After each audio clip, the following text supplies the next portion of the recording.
It's week 3 in our year of stitches, and today we are doing a classic, satin stitch, but I'm going to show you some tips and tricks around it because I know lots of people struggle with it.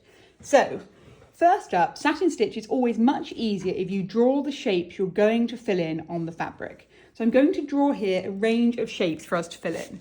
First, just going to start with a simple square, then an oval, a circle, and then a more random shape. So we're going to do all of these shapes in a satin stitch. Now I'm using a heat erasable pen here, so the pen will disappear. Now it's always going to be easier to fill in your satin stitch if you have some shapes drawn on your fabric, much like this. As with my previous stitches, I'm going to be using 3 strands and I'm going to use my large needle.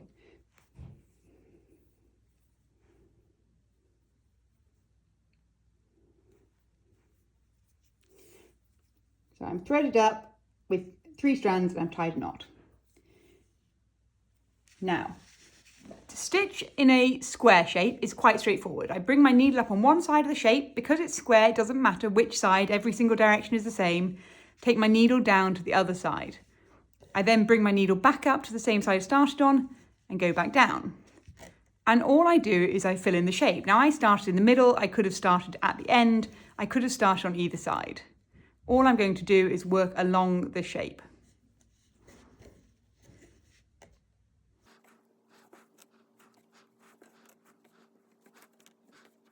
So I get to the end of the shape, and I'm going to come back. Now where people mainly struggle with satin stitch is they don't feel like it can be very neat, and you can often end up having an uneven edge or gaps. So if I do have any gaps, like I've got one in here, all I do is I go back in and I just fill in my gap. I can go back into any area if I'm not happy with how it's been filled. Likewise, I could go back in here. So never unpick your satin stitch, but know you can always fix it by going back and filling in areas. Now, when I get to about this amount of thread on my needle, I've probably got only enough for one more stitch. There we go. I can do one more stitch, and then I'm going to finish and secure my thread. So I bring it out, turn it over, and then on the reverse, I'm just going to secure my thread in place, as so.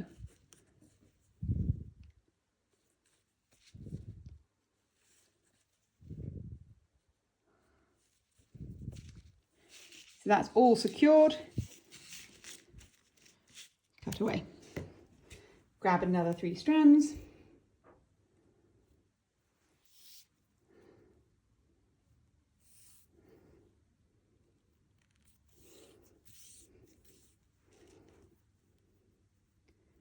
And I thread my needle up again.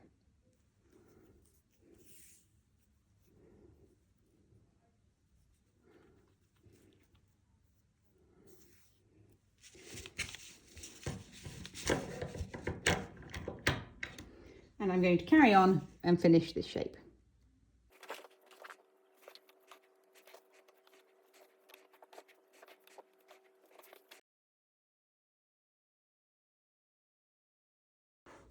Now that is my basic satin stitch.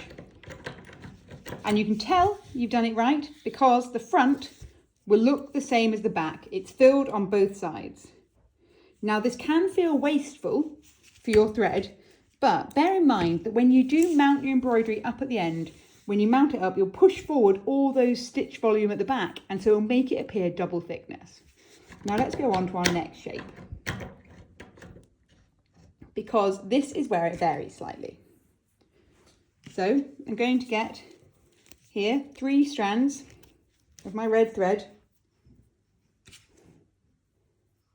I thread up again with my thick needle. So I separate my strands and separate them even if these are 3 that you've previously had on your bobbin. Just make sure they're separate because that will give you a smoother satin stitch. Take my needle.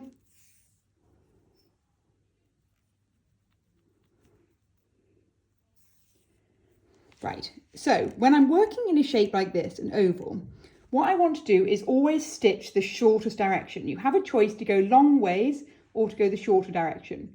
If you go the length ways, as much as you will fill the shape quicker, you will have fewer stitches to create the round. So here I'm going to go the short direction. So I start in the middle because, again, if you start at one end, it's often hard to make it feel really neat. Whereas if you start in the middle, you can more easily work outwards to the sides. I don't know the logic of this, but I've been stitching for years and I always find my stitching is neater if I start in the middle.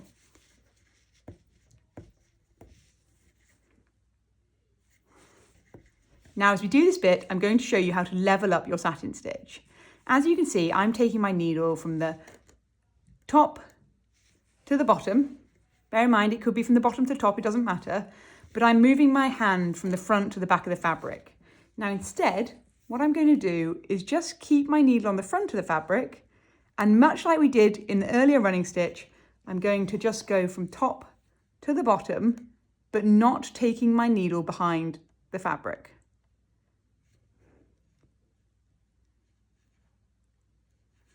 So I do it in one stitch rather than two separate movements.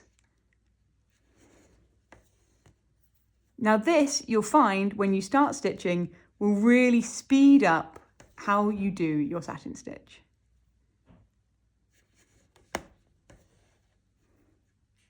So go all the way down to the end of the shape. And at this point, I can have a look and think, oh, do I want to add any areas? Have I got any gaps? And then I can always come back. But I think for the time being, this looks good for me. So I'm going to go back to the other side and continue.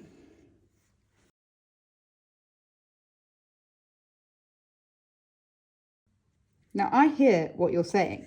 You're saying, but hold on, there's a weird bit there. Don't worry. All I need to do if I get an area like that is I go back to the area and I just smooth it out by putting a couple of stitches back in over the top. So more often than not with satin stitch, you can easily neaten it up just by over stitching a few times. That's why I'd never unpick and instead get to the end of it, then have a look at how it all is and then see whether you want to go back and stitch over the top of any areas.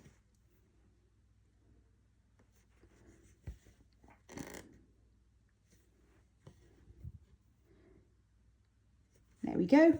And I've got one little gap I think I've got in here. I'm going to go one stitch into there and I'm done. So again, the front will look the same as the back. Run my needle underneath and then my thread. So we're going to come in again this time and now we're going to do the circle. So again, I'm going to get my next colour.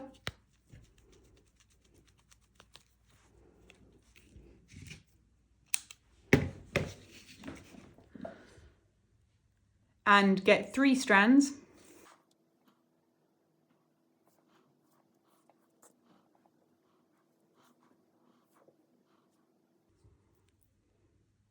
Tie a knot.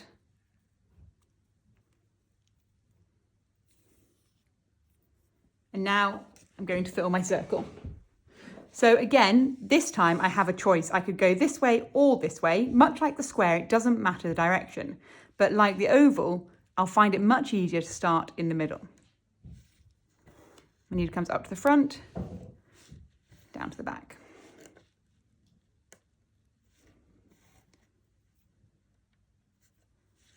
Now, if you want to have more control over your stitching, you're best to do your satin stitch in this way, where you go front to back and you move your hand to the back between each one. Just gives you a little bit more. But do try, as you get more experienced, to do this same method of back to front like this, as I do here.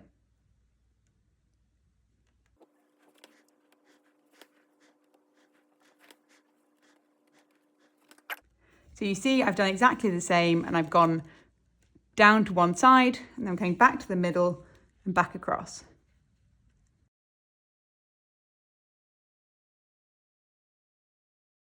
Get to my final stitches. And there we go. Now I can see it's not totally perfect on this top edge, so I'm going to go back in and add another stitch over the top that just tidies up and makes this top edge feel a bit rounder. You see I'm just taking a couple of beyond and coming down.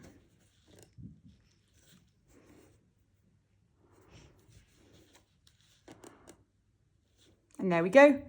That's our satin stitch done in a circle. Again, I turn back over and I'm going to secure my thread.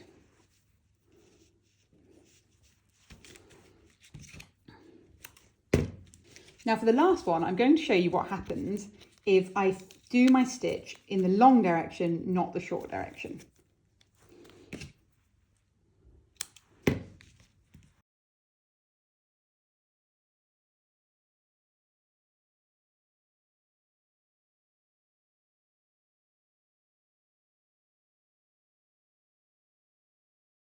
Trim away the excess tail and bring my needle, my fabric back up into my hoop.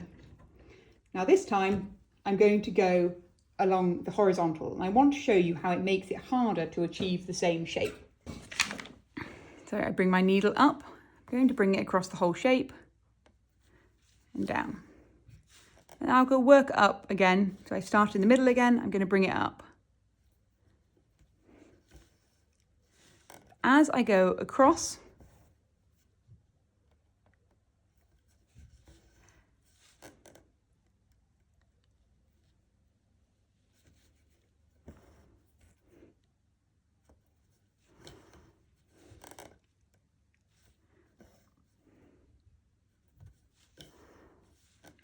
so I start stitching round and the first few work okay, but as I get closer to the centre, I have quite a short distance now in order to be able to achieve that nice round shape.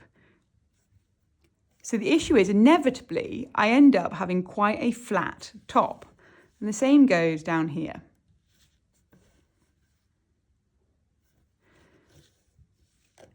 I have these long stitches across the middle.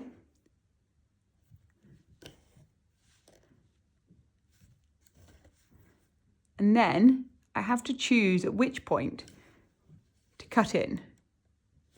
I'll cut in here and go down this side.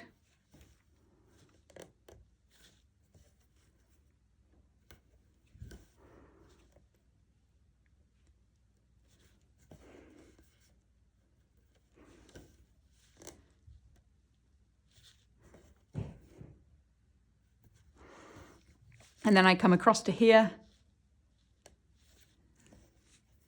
I'm going to cut down this side.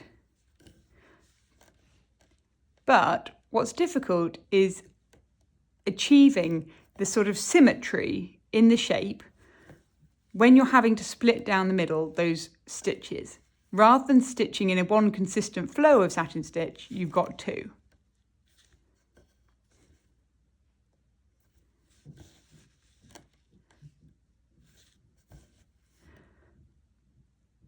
So that's the end of the shape. I'm going to bring this up to the front so you can see on the camera. So you see I've just got, so you can see it's just given me fewer strands in order to create the shape. So I end up with quite a flat top and then this slightly flat section in the middle. So obviously that is when you start being quite pernickety about your satin stitch. But in that scenario, the shape would have looked much better if I had done my stitches top to bottom. Now, would anyone ever notice? No, that is pure preference. And so you do whatever suits you when you're stitching, but try a few different ways. So that's our satin stitch. The key thing with satin stitch to bear in mind is don't unpick anything, and you can always stitch over the top of any gaps.